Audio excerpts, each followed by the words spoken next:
Napuno ng sari-saring agricultural products ang huling araw ng Itinagbakal series nitong nakaraang linggo.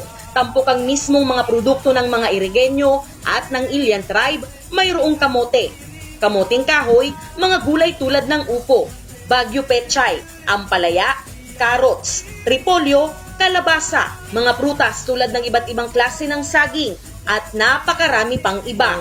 Ipinakita rin mismo sa online viewers ang aquaponics na ito, isa sa mga bagong sistema ngayon kung saan pinagsama ang aquaculture at ang hydroponics. Magkasabay na nagagawa ang pag-aalaga ng mga isda rito at pagtatanim ng mga halaman gaya na lamang nito. Digdi po sa parting ini, digdi po kinakagang fingerlings.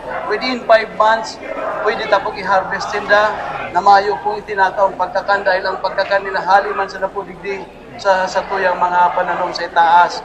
Igwa po kitang 160 na butas o holes na para pagtanong man tao na different crops, high value crops. Delivery charge. Pero Muling umulan ng online orders dahil na rin sa pagtangkilik at suporta ng mga Irigenyo, bagay na lubos na ipinagpasalamat ng local government unit. DILG Undersecretary Jonathan E. Malaya.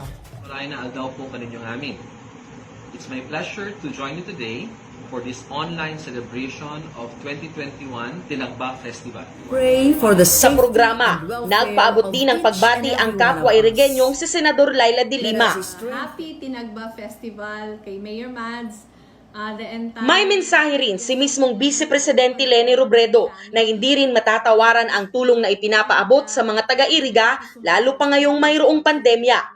Sa huling bahagi ng programa, ginanap naman ang cooking challenge para sa vlog na si Joke at si Madel. Dito mismo sa Itinagbakal binili ang sangkap na kanilang ginamit. Pupwedeng mapanood ang vlog na ito sa kanilang Facebook page at YouTube channel.